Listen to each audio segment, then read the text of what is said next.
get this out of the dark area. So it's a little bit easier. Can you everybody see that? Can you see that? Yeah.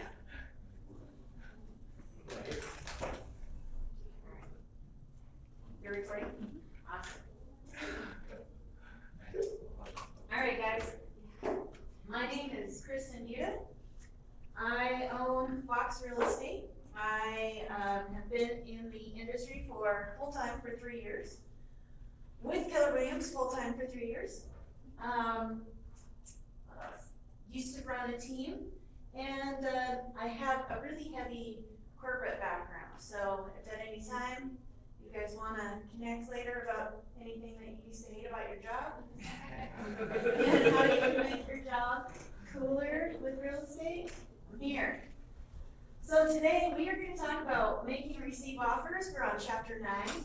And really what we're going to focus in on is what sets you apart from other agents. Before I begin, I always like to level set and figure out what everybody wants to get out of this class, so I make sure that I naturally include it in my material. Because believe it or not, I don't read word for word on each page, because I just love this class. So, what do you guys want to get out of today? Everything you know. All right. Can you be more specific? What's like really important to sellers? Like what? Okay. What's important to seller? That's a good question. And it changes. Ignore it. Okay. Anything else?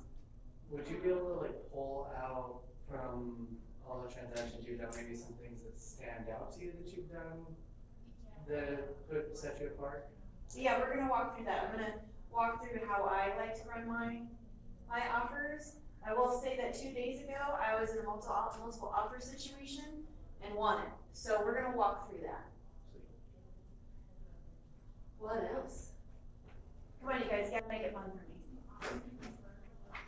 What is the best way to figure out, like, when you're calling an agent and like saying, hey, we're gonna write an offer, like, what do you recommend to ask the agent for what's most important to sellers? Like, kind of like your first question, but more in a way of like, What to ask? Yeah, what to ask. Okay, that's good. maybe keywords.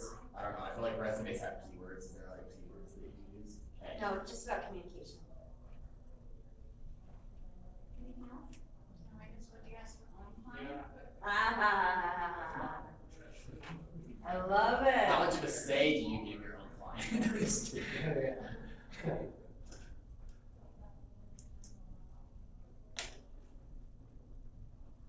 Like, what do you tell your Yeah, what do you tell them we're gonna do? It's all about level setting, right? Okay.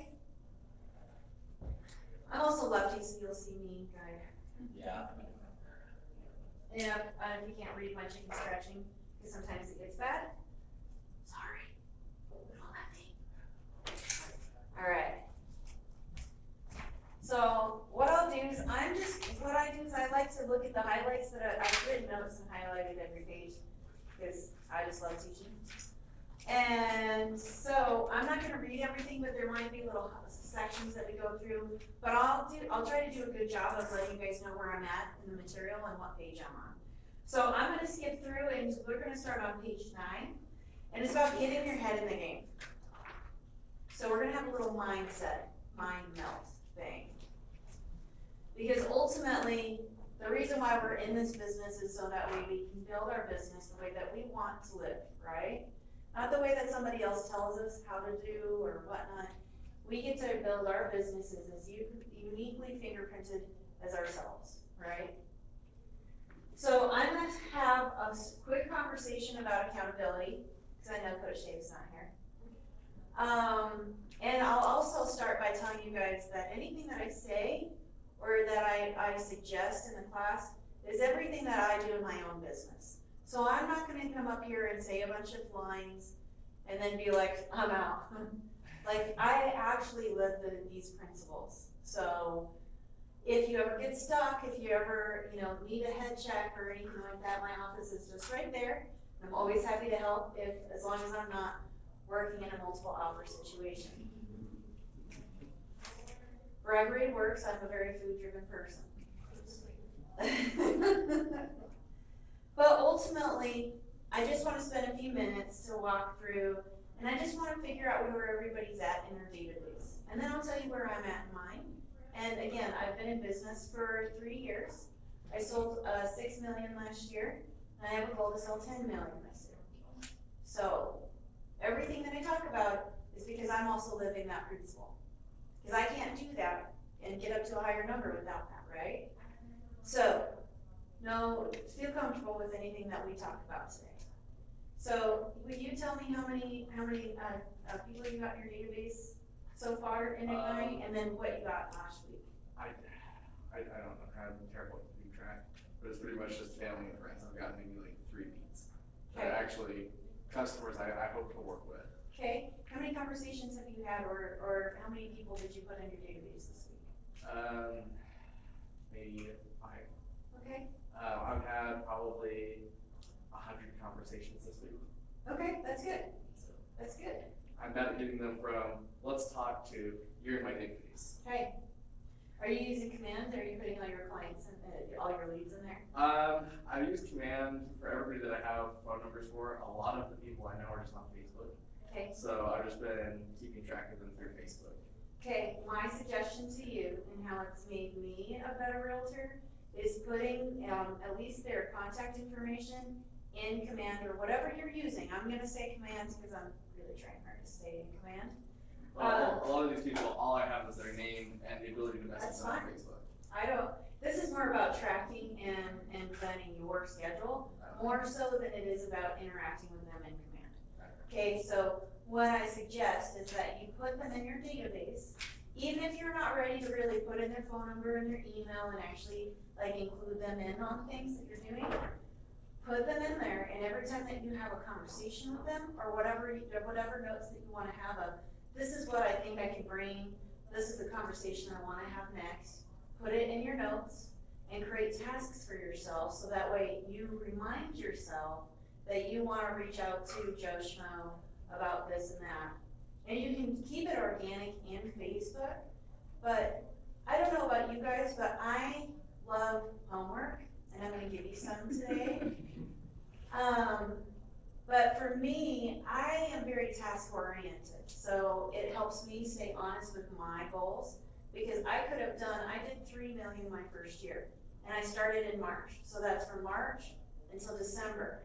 Not having a real estate license, just knowing people out of Facebook and people on my phone, I was able to sell $3 million in real estate my first year. 9 months. Cray, right? So I want to help you guys all cap, so let's work on that, right? So I'll stop with that, but it's a good idea for everybody, because the more you can be honest with yourself and hold yourself accountable, the more successful that you'll naturally be, because you're like, and we'll talk about that a little bit further. But how many did you interact with? What's your database look like? So I currently only have like 15 in my database Okay. right now, but I am working with somebody. I am working with a buyer right now. Okay. And I had 2 people, I think it was this week, and I've been trying to keep up with some other people on different conversations and see where they're at. Okay. Are you able to keep track of these people, or Yeah, I've been using Command. Okay, so are you creating tasks for yourself, so that way I you stay? haven't really figured that all out. If you want help, I can help you guys. We can spend the last 5 minutes of class walking through how to build tasks, because I can't tell you how important it is. We all live, first of all, I'm not gonna assume. Who here has a part-time job or another job, so that way, okay. So everybody else here is a full-time real estate agent, right? So what we need to do in order for you guys to have a stable and thriving business, right now, what I'm hearing is I have people that I'm talking to, but I got a client right now, so I'm gonna focus on that, and then I'm not really gonna talk to anybody. And then I'm gonna try to ramp back up after I'm done with that deal, right? That's scary. You can't build a business and stay consistent on that, right? So let's work on that together, so that way we can work on focusing on building our business this way. slow organic growth, I think, is the best way to do it. So I'm not gonna stand here and go, I want you to have 500 people in your database. I don't have 500 people in my database. I did, I had over 500 when I was in a team. But now that I'm by myself, I went through and I cleaned up everybody. And anybody who's just not really, I've not interacted with, I'm not really getting anything out of, I'm really focusing my time on the people that I can. Okay, it's an 80-20 principle. We'll spend a little bit more time on that. But, so when you hear me talking about stuff, I'm just trying to work on getting you guys up to that consistency level. Okay, you just came in, so I'm not gonna, you can go last, I'll let you get warmed up. Do you wanna tell me how many people you put in your database? How many I put in this week? Yeah. I put 50. Whoa, nice, good, okay, cool. How many people are you interacting with any of those? Do you have any leads? So I have a lead, it's my brother's friend's friend. Nice. And I like they're looking at my house, and so I've just been talking with them. Cool. Yeah, haven't set an appointment yet, but That's fine. Yeah, just talking right now. Sometimes nurturing takes a while. That's why we want to talk to more than one, like my goal is to have 20 real estate conversations a week. It's not 100, which I know that we're focused on Ignite and that you're building your business, but I have built my business, and so I'm trying to have 20 meaningful conversations. And I will tell you that in the last month, I have 5 appointments. I'm not done yet. I'm still talking to more people. My goal is to have 6 closings before the end of March. So, you can get there. Even if it's 1 or 2, like even 1. The way I look at myself and how I handle my business, I really like to live on as little as possible and pocket as much as I can. So that way I can use that later on to invest in my business. So even if you're doing 1 a month, man, that is awesome. Like, you are killing it in my eyes. Because that's all I really need to survive on. So, Benjamin. Yes. What you got? I contacted roughly 50 people this week, and only added like 3, but the phone calls I'm making aren't really looking for ads. Okay. So I'm just following up with my database that's already in existence. So. Good. You just gotta keep nurturing everybody that you're interacting with.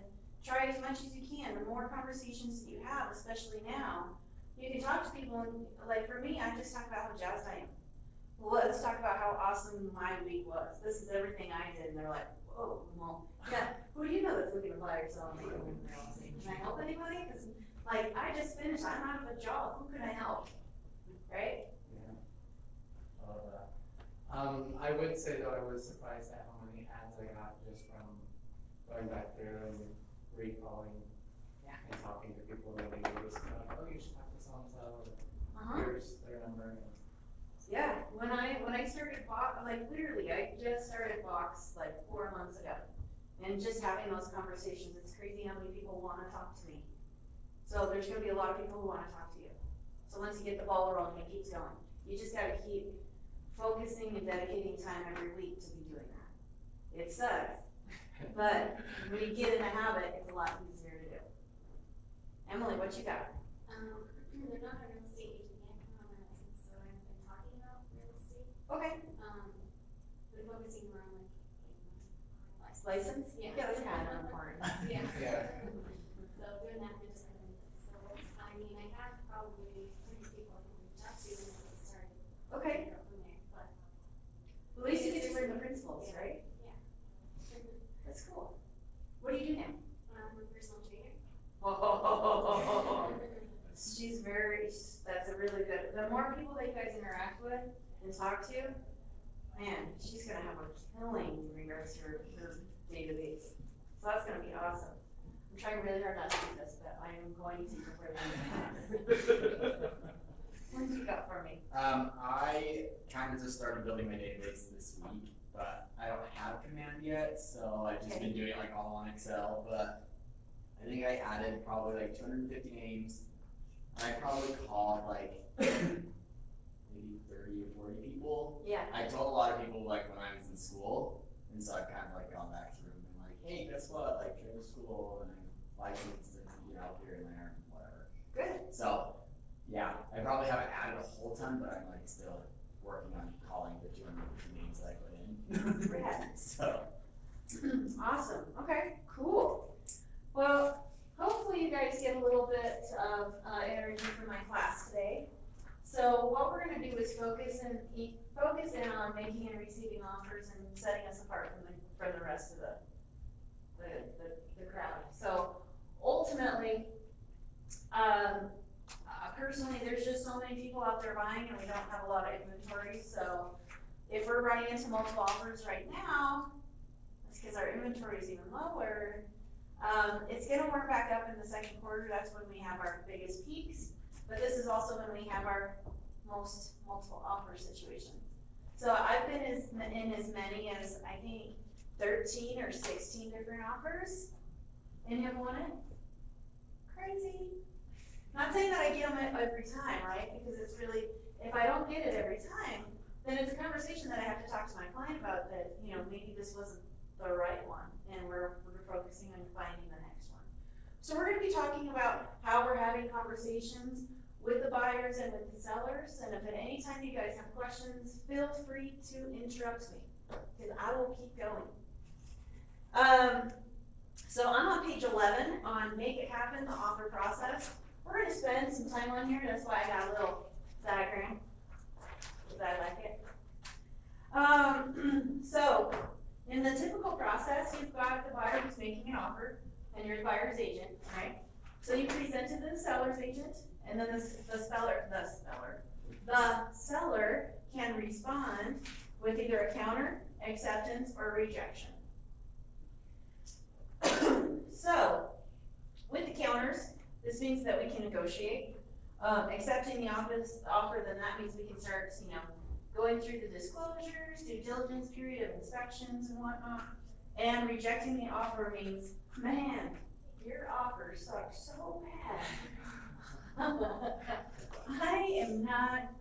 don't want to move forward.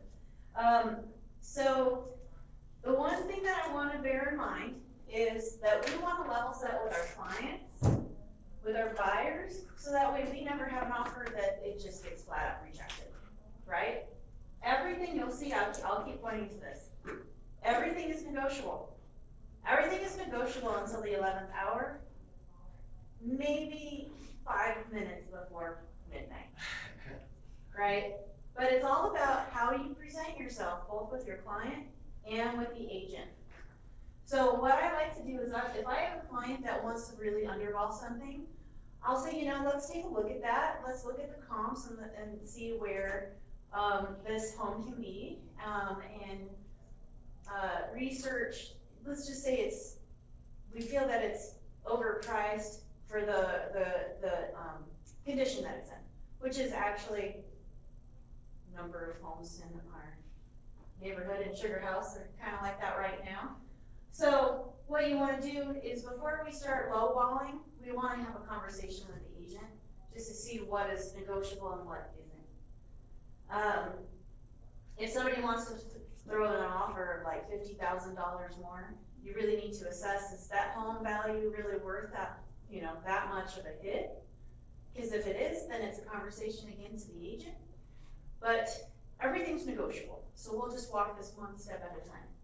So what I like to do is, first of all, when I'm talking to my clients now, there's the class about finding your clients and winning with buyers and winning with sellers. So I'm not going to get too far into those because that's another class.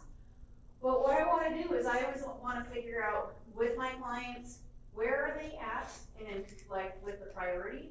So it's something that I'll repeat in almost every class, because it's a good way to prioritize how many people you're interacting with. Because you want to at least be talking to 3 to 5 people about real estate, so you can work on that consistency factor, right? So A, B, or C. So A means, hey, they're ready to buy now, they're pre-approved, they've got a flexible move-out date, or maybe they're living month to month, or maybe living with friends or family, but they are motivated. They'll do any homework that you give them and whatnot. B means, hey, they're ready to buy, but they might have a tight time frame. maybe need some extra money saved to finish with their closing costs, whatever. C means I'm window shopping, I'm gonna spend a lot of your time and not really buy anything. So, try to avoid spending too much time with the C's, showing them houses, when you wanna work on getting them up to an A or B buyer, okay? So, I'm gonna focus on the assumption that everybody that we're talking to today is an A buyer. So, what I like to ask them is their top fives, what are their must-haves and deal breakers, so that way I know that when we're getting in there, we've got everything prioritized. But the other reason why I ask is because of these homes, and there's no perfect home. Even when you build a home and you think it's perfect, you move in, you pay top dollar for it. My dad's a builder, so you know I can say that. I make fun of him all the time. I'm like, why didn't I? Anyway, you pay full price for a new build, right? Which is great because it increases in value, blah blah blah. But after you're there for a couple months, you're like, man, I should have thought of this one thing. So there's no perfect home, right? So we gotta find, does this house fit most of their criteria and are they in love with it? Like, are they visualizing their furniture in the family room? Are they talking about where Johnny's gonna go to school?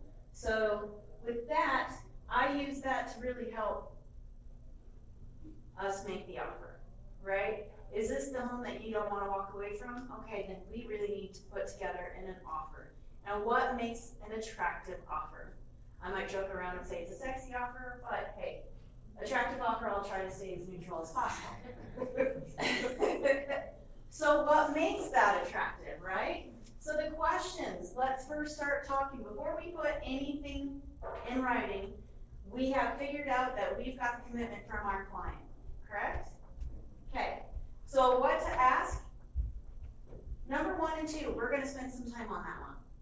So, I first call the listing agent and say, hey, you know, I just toured my clients through 1, 2, 3, 4 Elm Street.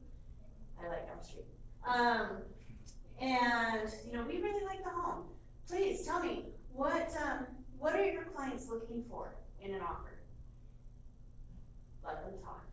Do they have a certain deadline of when they need to be out? Or do they need flexible time in order to find the new place? Let them talk. And I write all of the notes down.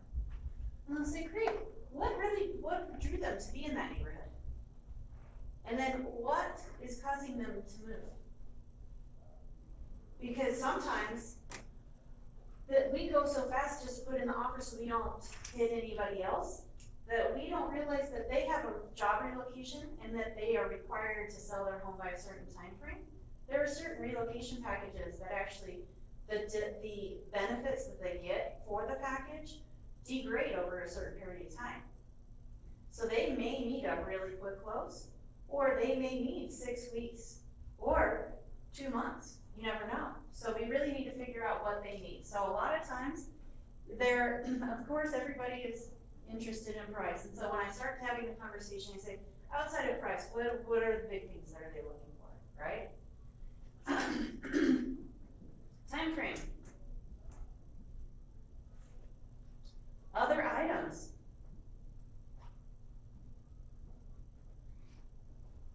Let's see here. I mean, really, those are the big ticket items, because you can get into the nitty-gritty of everything. But here's the thing. They might have a slightly overpriced home, which there's a little bit of flexibility to. Time frame, that could go shorter or long. Other items. So, we got home warranties, right? So with home warranties, they're like $400 or $500. That could actually strengthen your offer. So the reason why I say that is because your buyer might be interested in buying that post-close, right? Or to wrap it up in their closing costs, so then that way it's a higher net for the seller. So that's cool. What other things can we do? HOAs?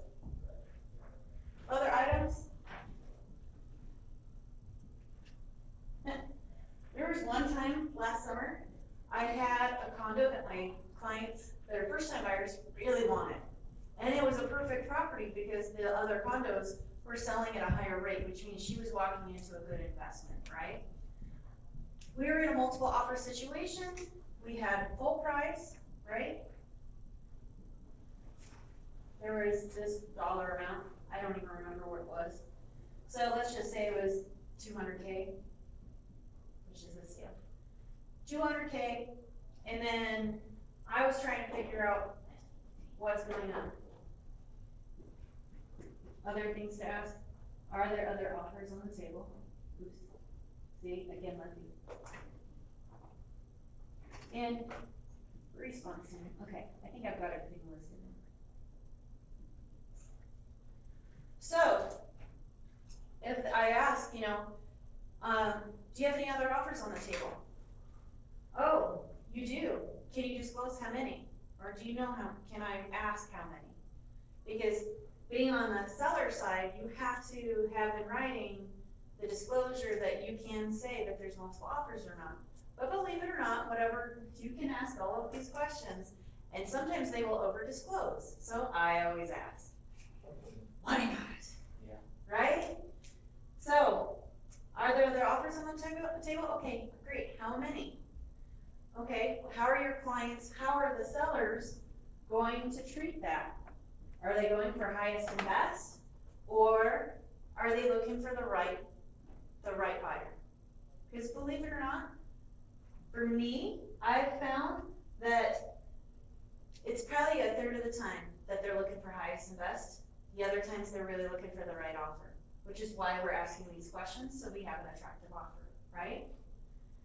So then I also ask the response time, because you never know, these people could be working 14-hour shifts, 12-hour shifts, they might be traveling, they may need extra time than 5 p.m. the next day, or like if it's the evening and you want to draft everything up and you want to get it to them first thing in the morning, or they might be in town and they can respond pretty quickly.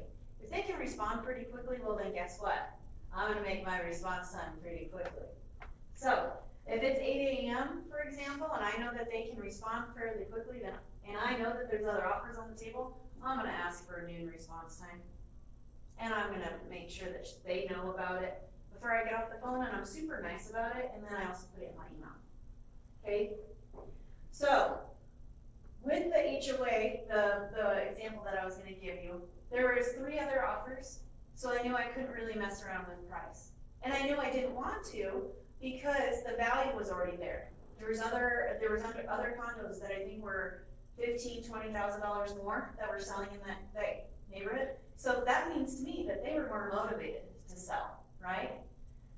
So I knew I needed to put in full price. And that there was multiple offers, so then I thought, okay, another way to strengthen my offer is for my buyer to pay for their own home warranty. So I talked to them about it. And I said, hey, what's our wiggle room here? Like, how bad do you want this property, right? You said that you wanted something that this, and this. So do you feel comfortable making a stronger offer in order for us to secure this property? Because we've already looked at 30 homes, right? Actually, I don't remember the number, but it was a lot. So then I had the buyer pay for home warranty. And then there's HOA fees. Well,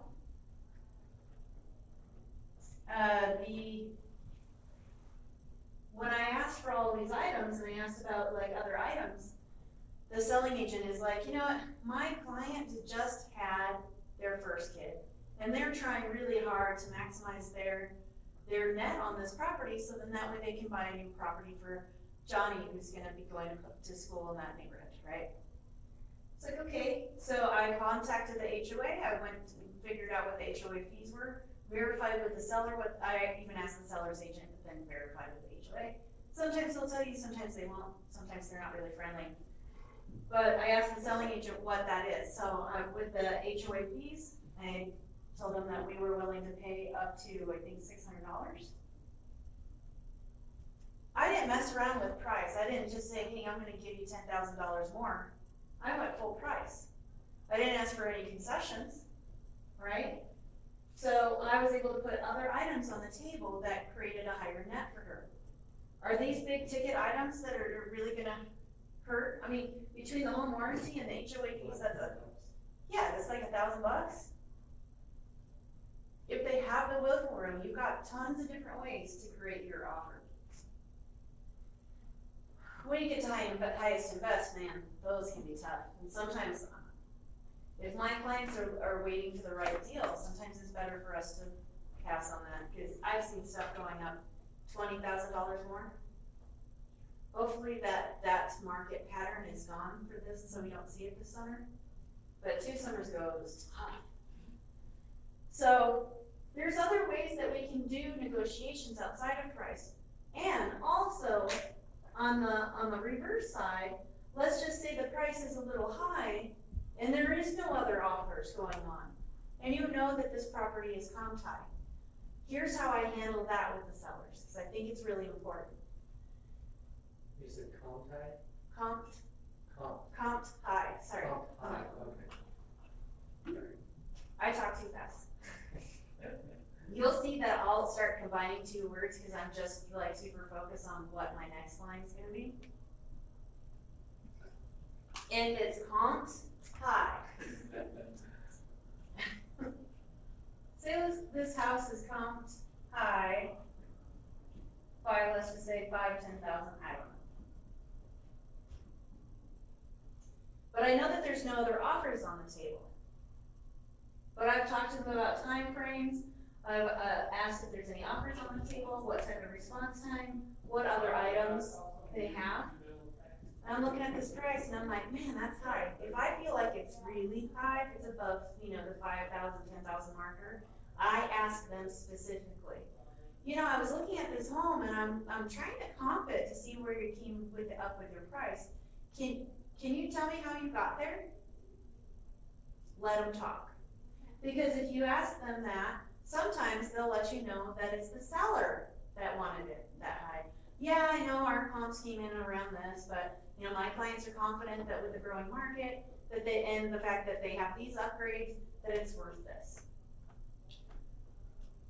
If they don't say something like that, and they're not really giving you any information, then you can ask the next question, which I think is really good, and I've used these, is, can you just mind sharing me the comps that you use to get to that price? And let them talk. Because if they're unwilling to tell you why that house is high, and they're unwilling to show you how they came up with that number, then what's that indicating to you? They know it's high. And then they know it's high. But they can't say anything, right? Because they have fiduciary duty to their client. It also indicates it might be a little difficult to work with later. That's the other indicator.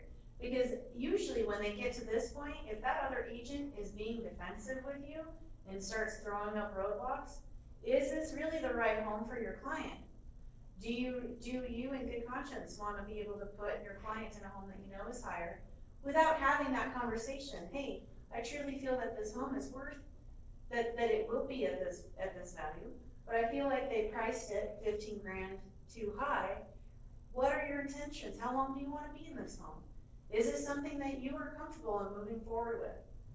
Disclose as much as you can and ask as much as you can to make sure that your clients are fully educated on what's going on there. Because if they're not that interested, then move forward, right? So after I ask these questions, I then talk to them about my buyer. So I talk to them about how my client is fully pre-approved, front-end pre-approved. You want to make sure that you're working with hopefully, sometimes you don't always have the choice of the lender that they're working with. But even if it's a strange lender that you've never worked with and maybe it's their sister or something like that, connect with the lender and just say, hey, this is such a tight market, our inventory is low, there's a lot of buyers out there, and I need to make sure that I can win if I get into multiple offers. How stable are my clients? Have you gone through and done a full end pre-approval? Do we know the difference between a pre-qual and a pre-approval? Yeah, cool. Okay, so the other thing is, another way to make your offer more attractive is, well, I'll get there when I can. So ultimately, we've gone through all of the major terms, right? We've gone through price, their time frame? Are there other items that are important to them? Are there other offers on the table? And what response time would they like? Sometimes they'll want more response time. Why? Because they have other offers. So try to make it as tight as you can. But just so you know, if you make it too tight, let's just say you put in a response time for noon the next day, and they really need 5 p.m. the next day, they don't have to respond to your offer. And it goes kind of dead, right? They can revive it by responding to it later on. So sometimes agents use that response time as a way to get people to move faster. You can, but only by a certain degree. Yeah. Sorry, I don't want to get off topic, but with response time, have you ever had an issue where you've lost a house or a property because I waited too long? Time was too long? Heck yeah. Heck yeah. Yeah, I've lost about 3 of them. So it's like this happy medium, right? We all have to learn by trial and error. You give them 2 days response time, well, they're just trying to keep their response time open as much as possible so that we can get other offers. It's the name of the game. As long as we know that. And the other thing is, another thing to help you just in real estate alone, you just want to win. We want to go off of our belief system, right? So this is all business, and we can't take it personal if the other agent is being a dick. Now, I know I'm being recorded, but sorry. But you know what? The best way for us to be the leading agents and for our offers to be accepted more is about how we're communicating, that we're being professional at the other agent, and we're thanking them even if we just want to tell them to say hi, right? So I feel like we've got everything in regards to how we want to put the offer together. Before I proceed to the next step, do you guys have questions? I guess I'm still like a little bit confused on response time. Is that a time like the seller gives that say, oh, we'll respond to these offers? That's a really good question. So on page 6 of your, it's not here, on page 6 of your rep sheet, you're putting together an offer for them to consider, right? And on that last page, it says the seller has until such and such date and such time to respond by. So that's the response by. So we want to make sure that we're not giving them too much wiggle room, but we also don't want to give them too little wiggle room unless we can try to get away with it. Yes, ma'am. Broker Dave says that your offer is dead once the response time is last. Unless they revive it. They respond and change the response deadline. He said he's gone through where offers have gone through all the way to close and held it back, and no one ever changed the response deadline. So effectively, they never had.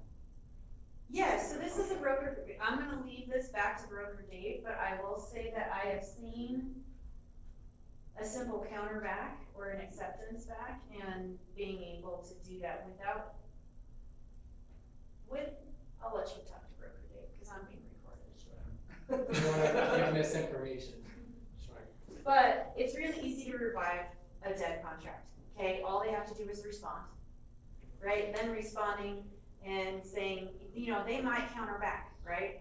So they might counter back and say, hey, we want these few tweaks and then we want a new response time. Or they can just simply accept it and say, man, we were an hour late. We're accepting this offer.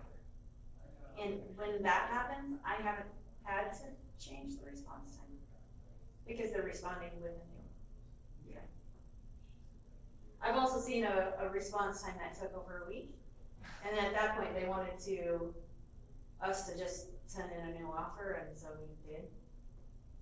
Because I'll do whatever. If I need to send a new contract with a new response time, fine. Okay, that's easy. And I think that's even easier now in DocuSign. Still learning. I have to say that I'm starting to like DocuSign. So anyway, we've got the terms of everything, right? So now I'll show you how I put together my offers and what I do to help set myself apart. Because I can't tell you, this feels busy, so. Does anybody want to take this picture? Can I? Okay. Because I like to make a ton of notes. and she knows he's on my events committee. Okay. Yeah, but you're so efficient and organized. Thanks. Okay, so I've got the terms of my agreement, right? So now I know what to do. And we feel like we've already asked our clients that they feel comfortable with our offer and that we want to move forward, right? So putting the terms of the agreement, what we want to make sure is that when we talk to them, there's just a few things that I think are good for you to discuss. That first one is earnest money. So earnest money is, it's kind of like a security deposit, right? So the earnest money shows, hey, Mr. Seller, I'm serious. This is another way that you can strengthen your offer. So outside of just throwing everything, there's earnest money, and then there's the down payment. Let's see here, earnest money, down payment. I'm gonna write diligence, because we can walk through both. Diligence, yep. I'm overthinking, okay. So, earnest money goes 100% toward their down payment, which they have to put down anyway. So, one way to strengthen their offer is to say, hey, I'm gonna put $10,000 down as earnest money, and whatever additional $5,000 down. Personally, as long as you have like between 1 to 2% of the purchase price as earnest money, I think that that's a good way to be strong. A lot of the old school agents will prefer to. You'll be able to tell when they're old school when you call them and talk to them. If they say rad or awesome or anything like that, they're not old school.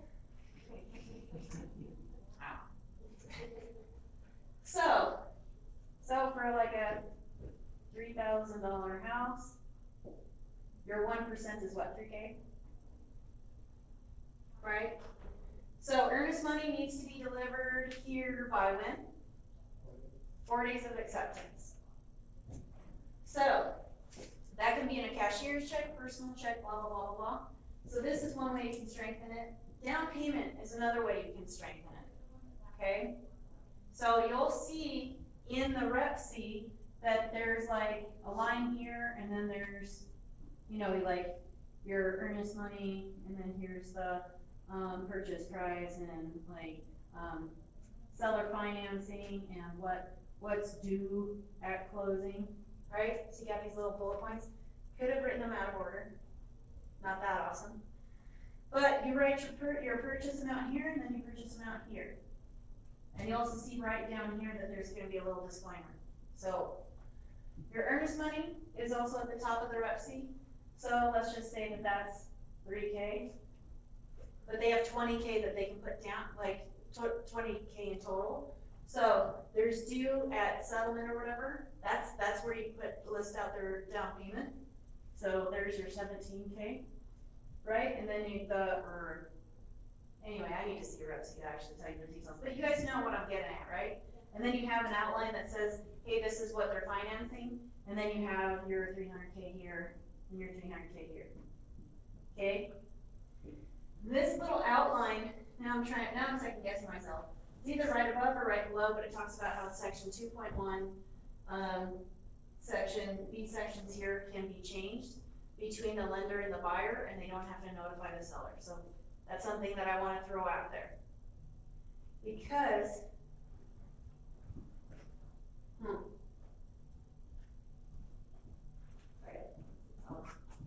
okay. Because you can, let's just say they think originally they can put down 20K and 3K for earnest money, so a total of 23K.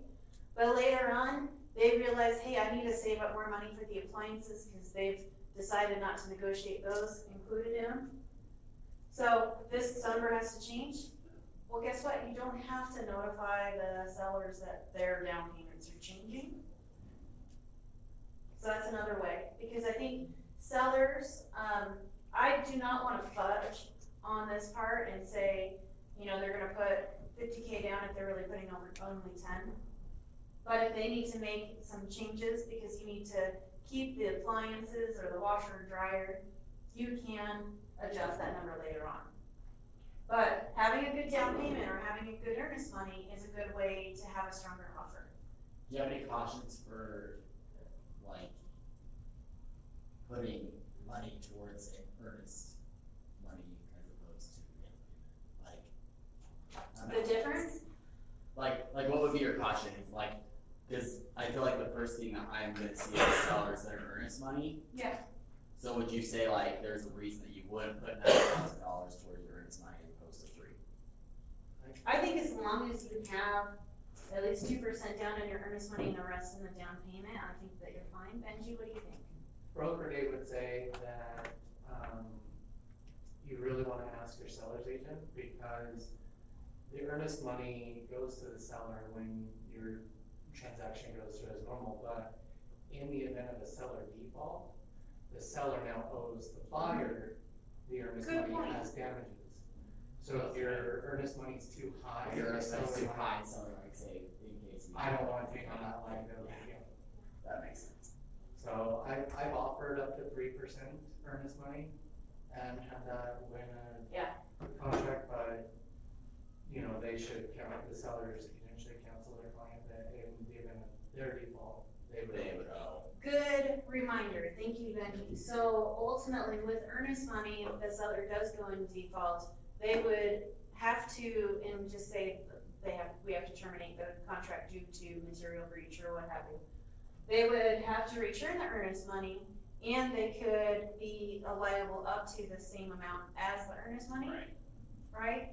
So that could work in your client's favor. Hopefully, I mean, they have something to sell, right? So the likelihood of them being in breach is fairly small. Broker Dave sees them all. Yeah. I don't, I haven't had one yet.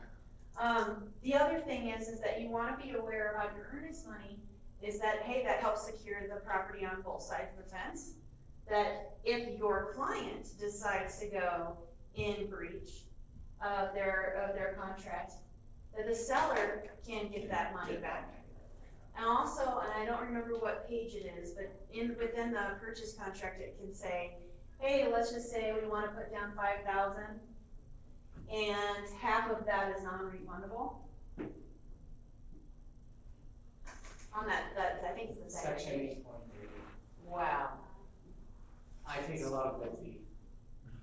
that's awesome. Section 8.3. Benji, you have a better memory than me. So you can also use this as a way to strengthen your offer, but also know that you're putting your client's $2,500 at risk. So there are always ways to strengthen the offer. What I'm trying to show you is that there's multiple ways, not just price, right? So let's talk about what we need to do to write up an offer. So let's go to page 13, because I think this is an awesome checklist. So on page 13, it talks about getting a pre-approval letter. You really want to do that before you even start working with your client, so that way you know that they're ready to buy, right? Nothing is worse than working with a buyer who wants to look at a ton of homes and they're not ready to buy. We're all gonna learn that one, okay? So hopefully you can learn it from me and not from experience. Produce a CMA, I always do this. When I'm getting ready, we have the house that we wanna put in an offer on, I look at comps. See, I'm going slower. I'm putting together comps. I wanna also know when it was last sold, and I wanna know why there's some.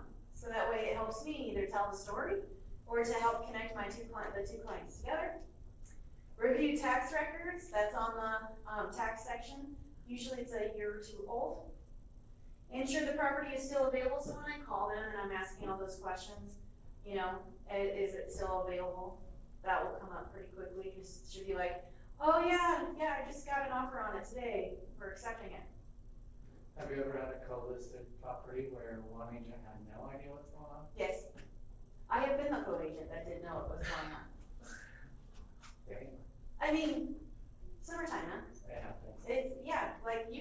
I can be in the open house, showing the property, not knowing there's another offer that came in while I'm at the open house, and that it secures through before I'm leaving, right? Because what am I doing at the open house? I'm not watching my phone. I'm greeting people and I'm collecting people from my database, right? It's super easy. So if that happens to you, know that it's actually super easy to happen. Build rapport and gather as much information about the seller and the property. When I'm talking to them, I'm like, how's your day? It's a beautiful day, isn't it? Just so glad it's not snowing. You know, have some small talk.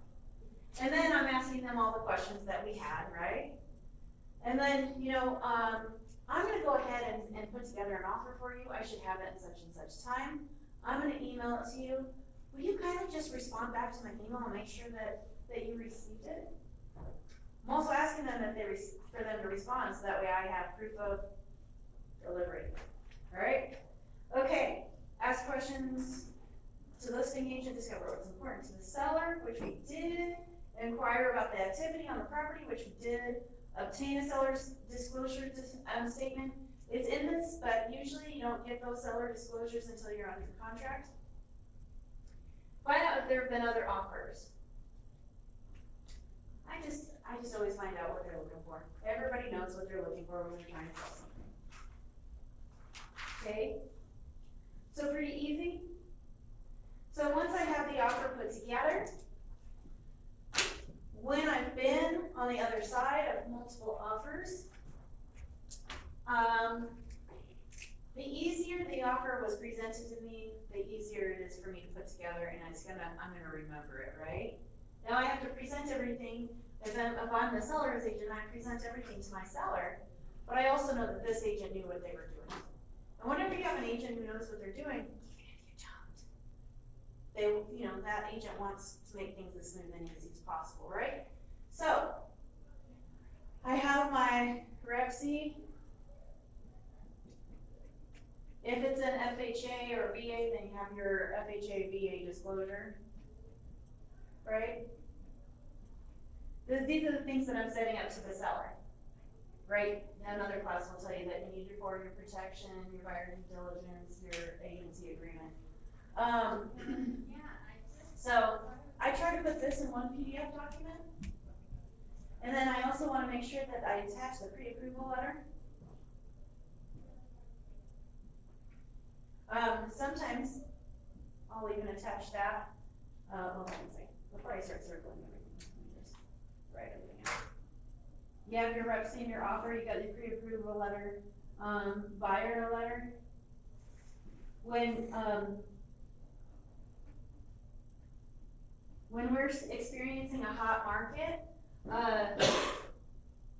sometimes personally connecting your buyer to the seller really helps everything, right? So in the summertime, in Q2, when things start heating up, you might want to start putting together your offer so that it starts with your buyer letter, then your pre-approval letter, then your Recieve, and then your FHA document. Just try really hard not to have these be all 4 separate documents, because that person that has to click it to print it will get really tired, right? So if you need to put them in chunks and you just have the pre-approval letter and that Recieve, then that's fine. But if you have all these documents, put them all in one PDF. One click. We're in a world full of clicks, right? DocuSign, click, envelope, print, blah, blah. Right? So if you make it, like, you want to make it easier for you, so make it easier for them, right? Then on page 14, we outline everything in an email. So what I like to do is open it with, dear agent, it was such a pleasure talking with you today. I look forward to working with you, because I'm already putting the positive suggestion that they're gonna take our offer. Outlined is attached as an offer for your client's consideration, and here are the terms. So I bullet point all of the talking points that I want to really point out. So if it's above price, then great, I outline that. If they have a heavy down payment or earnest money, then I highlight it. If they're paying for their own home warranty, I'm highlighting it, because these are all features, right? This is what sets me apart from other people. And then I also outline the fact that the buyer letter and the pre-approval letter are attached. I summarize everything with a bullet point. And then I also spend a quick moment, if I don't have a buyer letter, then I spend at least 1 or 2 sentences to walk through why my client liked the home. So I'm always trying to personalize it to show them, hey, you wanna work with these guys, cause they're just a natural good fit for you. And then I also bullet point, or just give them 1 or 2 sentences about me, because I wanted them to know how smooth of an agent it will be working with me, right? That I'm good at communication, follow through, that I like to find win-win solutions, and that I'm looking forward to working with them, and that, you know, I strive to be the real estate agent that I hope them to be. And for me, it's really simple. It's about communication. I'm actually telling you what my letter says. Okay. And then I put in the note of, like, my response time on this offer is such and such. Will you please let me know that you responded okay? That, you know, to respond to make sure that you received it okay. Please let me know if you have any questions. I'll always be available to you. I look forward to working with you. My closing is always going to be some type of positive connection about us working together. And then I'll also follow up and make sure that they get it. Once I hit send, and I know I'm in a tight offer situation where there's other offers coming in or being said to be coming in, or that I know that I'm competing with multiple offers, I then have the lender contact the selling agent and ask them to walk them through proactively the strength of my client. And I'm doing that why? So they don't really have to read the letter, that they actually have somebody telling them about it, and it takes them less time. And it also shows that, hey, I already told you I'm all about communication, right? So now you hear it. I can't tell you how many times I've wooed people and I've won in multiple offers, even though we didn't have the highest net, because they wanted to work with me. And that is what sets us apart from other agents in the community, is our belief system, right? Questions? Favorite color is polka dot. So we've got everything. So I'm going to skip off of 15 because I think that one's kind of, you know, it's talking about seller disclosures and whatnot. Buyer offer objections on page 17.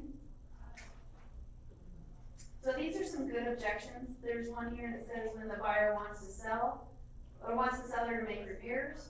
When the buyer wants to make a low offer, like that one that we were talking about that was $50,000 less. Let's see here, there's a couple other really good objections. Actually, I think those are my favorite. So let's see here. Does anybody want to read the script for the buyer wants the seller to make repairs? Yeah. Thank you. Mr. and Mrs. Buyer, until you have a physical inspection, we will not know how much these items will cost, and if you find additional repairs, we may want to negotiate. Consequently, you have 3 choices. You can offer the seller less money now to compensate for these items. You can ask the seller now for a credit to repair these items using your own contractor. Or I usually advise clients to wait for the physical inspection and negotiate all repair items at one time. How would you like me to negotiate this offer? So awesome, everything's negotiable, right? So he just gave 3 different options, right? You can offer them less money, you can ask the seller now for a credit to repair those items, or you wait for the inspection. So here's a little tip for you. If your client's gonna want to nickel and dime them about, oh, there's this, and oh, there's this, before you even get to the offer, do it up front. Don't do it in the you know, during the home inspection or whatnot. Because if you know that they're gonna just want to do 10,000 things, that's when you remind them that no home is a perfect home. And is it a good value, right? Are we putting the cart before the horse? Are we going to start nickel and diming this property even though we know that it's undervalued? And we know that you're gonna get a good deal on it. So that's something to think about, Benji. Do you submit your repair requests all in the addendum, or do you draft an email with your Christmas list first? So that's my next point. So when we're we're talking about repair items, if they're just concerned about one or two things, you know, like, oh gosh, I don't know if this water heater's working, or what's the condition of the electrical, right? We've already talked about the importance of the home inspection and the due diligence. I wait, and if it's just one or two small items, then I wait for the home inspection, and I wait for the home inspection report. And what I do is I put together a list with my client, talk through it, because I really don't wanna ask for everything under the sun if it's a good priced home. If it's a good priced home and there's like 10 cosmetic things wrong that are really minor, will cost $200 maybe to fix, but there's the water heater or any other big ticket items, I focus on the big ticket items, because those are the big deal breakers, right? Because you're buying a home that somebody's already lived in, so there's gonna be normal wear and tear. So that's something that your client should know about before you even start going out and looking at homes.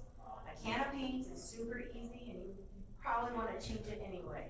And you don't want the sellers to have to do those repair items unless it's like, hey, I need a water heater replaced, right? But if it's small amount, you know, nickel and diming things, they can do it and they can do it right, because the sellers are may end up doing it for the least amount of money, which means, is it done right or is it done cheap, right? So ultimately, I like to get my whole list and I focus all on my big ticket items. And if it's like a water heater repair and all these items, what I like to do is, let's just say I'm a visual person. We're asking for all these items. So, like water heater. Let's just say that there is a plumbing issue and then an electrical issue. Non-specific, right? So I already have a relationship with a plumber. I'm actually helping him buy a house. So I asked him and I said, hey, I want to talk to you about this property. I'm going to send you pictures of the home inspection. Here's what it looks like. Can you tell me ballpark wise what that would be? Can you help me put together a bid? So that way I know what the value of what that repair is. So let's just say this is, I don't know, $1,200. Electrician. Again, my electrician has helped me rewire my entire house, got a good relationship with him, and I call him an awful lot. So I do the same thing. I've got the pictures, here's the outline, this is what it looks like. Can you help me with what that looks like in regards to a bid? Now sometimes, if it's really complex, they need to be out there to take a look at it. And if that's the time, if you're in the buyer due diligence period, go. Do as much as you can that you need to in order to get the right prices. But if these are basic common repair items, they will more than likely know what that price is, you know, and ask them to make sure that there's enough wiggle room in there, so that way if something, they open it up and there's an additional item, that there's wiggle room for that, right? And I don't mean a lot, but I'm just, you know, let's make sure that it's gonna cover your client. So let's just say this electrical issue is $300. So what I do is I put everything together in a letter, in an email, and thank you so much, you know, here we got the findings of the home inspection. Here are the big ticket items that we're looking for in regards to repairs. Bullet point them, and then I walk through them, you know, like bullet point this, and then line item 1, water heater. And then I have the picture from the home inspection, and then talk to them about what is needed, and then I say, okay, the cost of this could be $1,200. I go all the way down the line on that list, and I say, okay, we can do this one or two ways. We could, and I say it nicely, right? I let them know, hey, you know, your clients can work to remedy these things before closing and on their own, or my clients are willing to have a concession for repair costs, right? They can put this money towards their closing costs, or you can put it in an escrow account. I usually request it in the closing costs because they already have that money. Let's just say they have $20,000 to spend. Well, now they don't have to spend $1,500. They can save that away and then repair these items. And oh look, you already got bids. right? But then at the end, I also attach these bids because I want them to know that we've done our due diligence. We've actually researched these items. If you get stuck on something, let me know. But I just like to show them the full picture because what am I trying to do? I'm gonna try and make sure that everything's fair for both parties, right?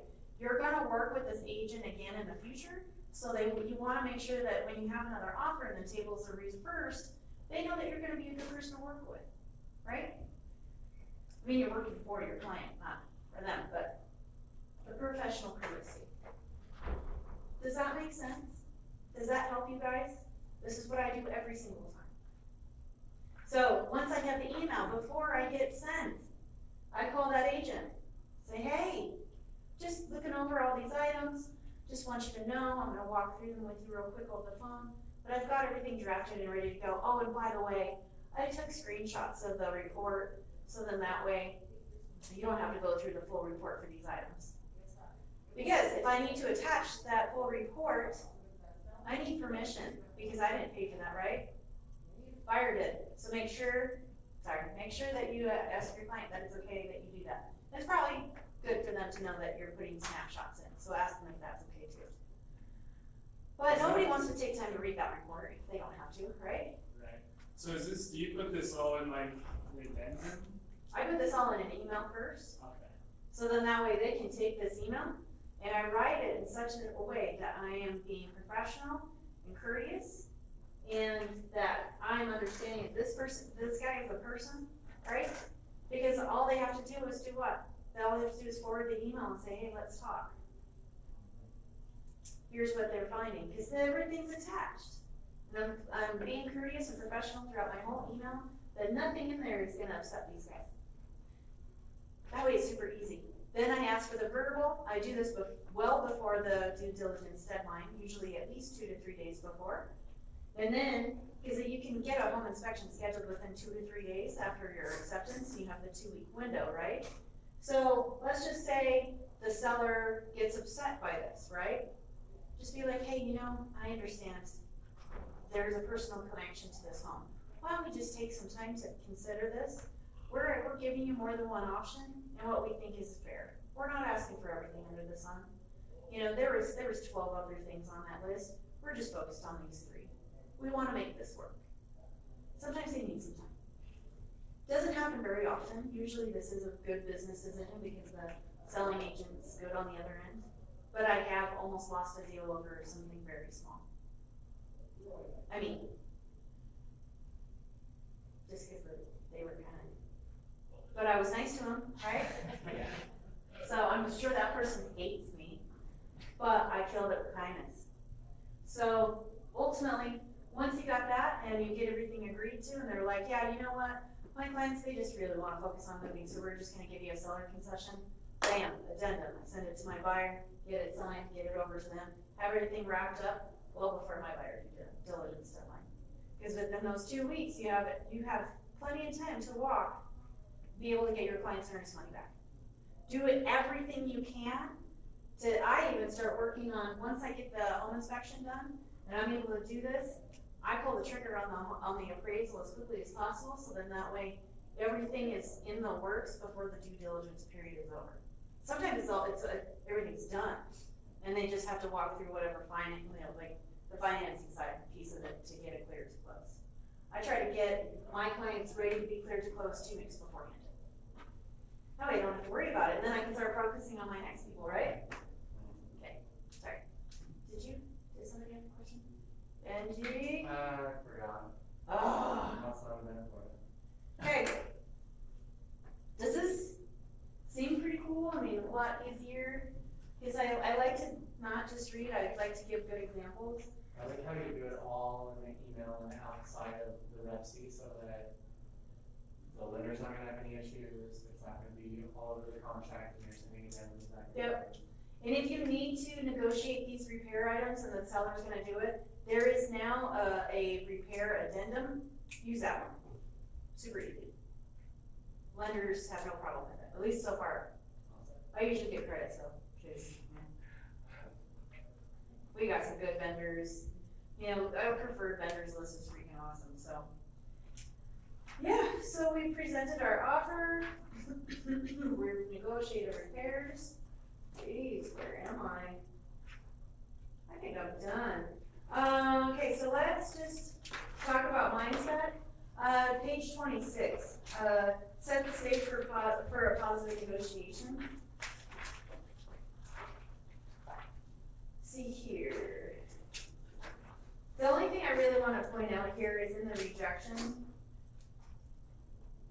If your client's rights are really, you have to do ultimately what your client wants to do.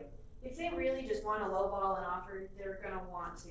And sometimes they need the ouch to feel the thank you, okay?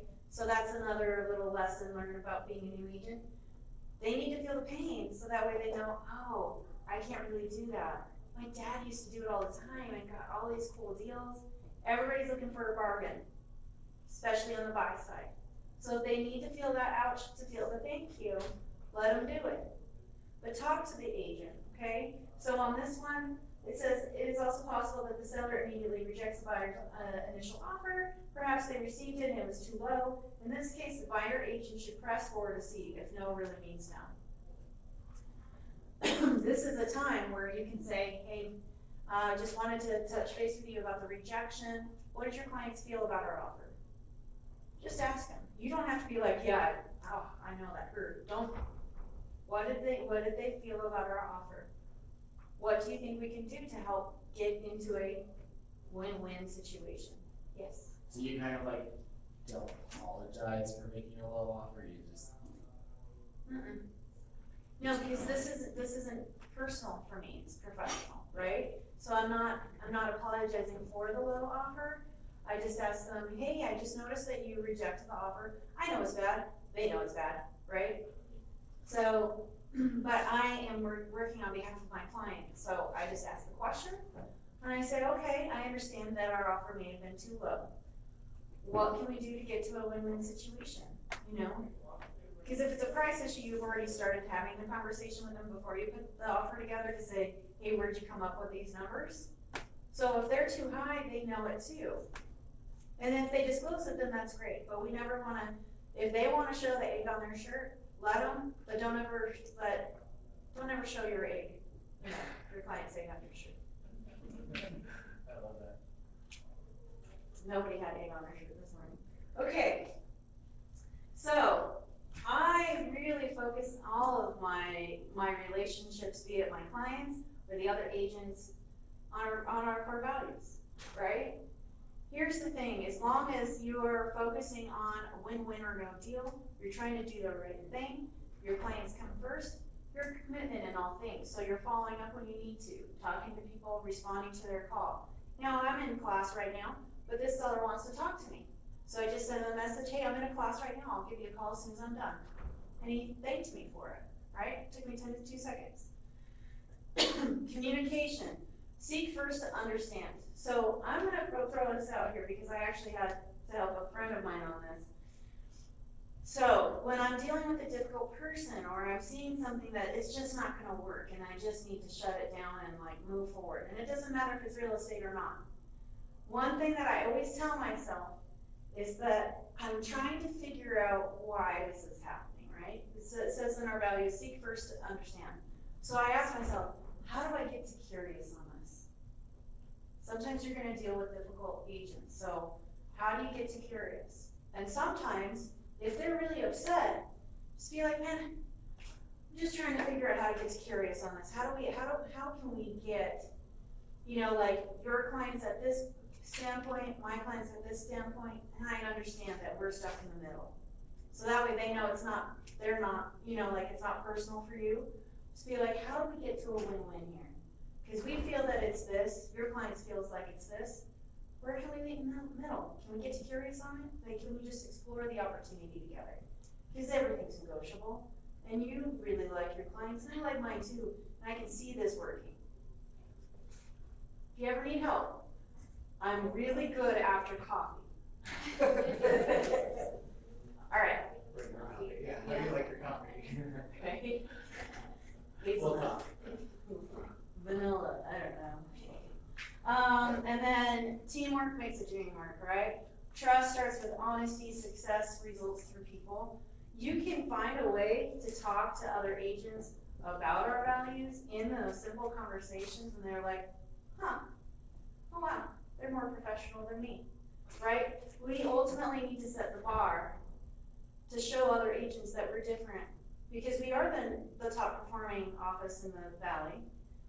So we should treat others like that, and the reason why they want to work with us, because the next time you work with them, they're going to be like, oh man, I was an ass during that last deal. Better not be an ass during this deal. So they're going to be nicer to you. I've had that experience. So we've got everything together. I've gone through the material. You notice that I'm 10 minutes early. I know you, that was quick. I try really hard to go through this material and make it relatable for you, so nobody's tired or bored. I know you got shit to do.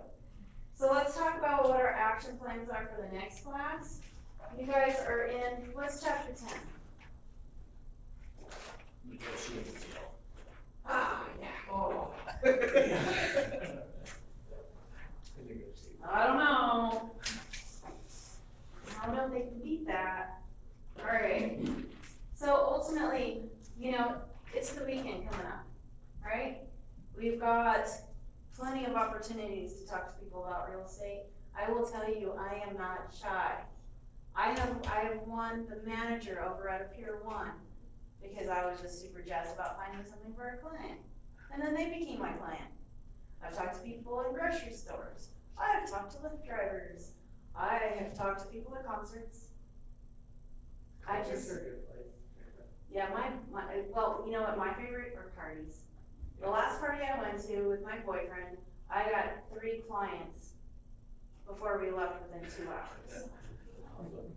And he's like, so, what are we doing on vacation? And he knew it. He saw the dialogue going, and he's like, oh, Kristin can help you with that. Kristin, we're just talking about, you don't need $20,000 down, do you? I'm like, no. So, like, he tees it up, but he also knows that we're gonna go do something nice after. So, there's always an opportunity to talk to people. Just be your authentic self, right? It doesn't have to be awkward, and like, just figuring out. And you know what, if you don't know a lot of people, see if your friends, if you can go out with your friends and go have drinks with them, or go to a show, or whatever. And somebody's, you know, if you don't have an opening to talk about it, start asking them about what they do, and ask them what they love about their job, right? Because what's gonna happen next? So what do you do? Exactly. So you can even just start that conversation, just be like, you know, I actually put together this really awesome newsletter, you know, where I keep everybody in mind of what's going on with the market trends. You know, I'm sure you'd love to just, you know, stay in the know. What's your email? Don't ask them if they want it, just ask for their email. That's number one. You got their name, you got their email. Be like, hey, we do these really cool events where we do fundraisers for the VOA Homeless Youth Shelter. We have one coming up. What's your telephone number? I'd like to introduce you. Bam, you got a new contact for your database, and I'm gonna have a marketing flyer for casino night coming up in the next week. There's your event. Okay, so before the end of the night, now you guys don't have to tell me, you're not required, it's not required homework, but I would love to hear each and one of your stories about how you guys can invite people to casino night when we announce it next week, okay? Invite everybody and anybody, it doesn't matter, like we have bulk tickets, right? So we'll have different tiers of tickets prices available.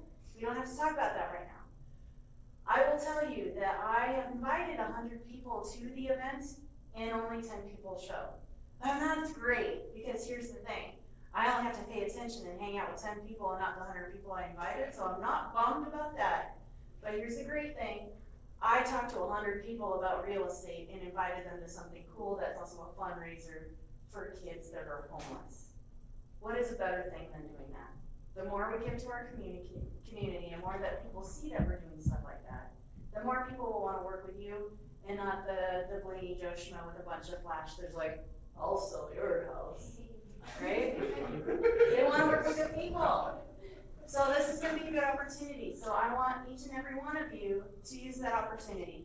And if you need to adjust your ticket prices, we're happy to help you with that. The agents themselves buy the tickets for a casino night, there's only 400 people coming in, we got 200 agents. So, not everybody participates and that's okay. But if you even feel uncomfortable, just come and have fun. Cause then you'll see how cool it is. When is the date for that? It's March 14th. March 14th. And then we're also gonna be working on a Battle of the Barbecue, which is an event at Sugar House Park. We might actually move the park location, but what we do is we invite, local restaurants to compete in a barbecue contest. And it doesn't always have to be barbecue, because we like to mix things up. So, do you know anybody who has a small restaurant that wants to be in front of about 1,000 people? It's really that big. So, anyway, I love my events, but that is a great way to talk to people about real estate without talking to them about real estate. And the more you're just top of mind with people, the more you're talking to people. If you've got newsletters, get them out. If you've got Facebook, talk about it. But make sure it's not the only thing you talk about. And that's it. I'll stop. But I want to know how many people you invite to casino night. I'll give you a month. Okay? You'll know mine first. Oh, I know. You know I'm going to be talking to you, my friend. Oh, yeah. All right. Does anybody have any questions? Does anybody have commands so that way we can just look at the tasks real quick together?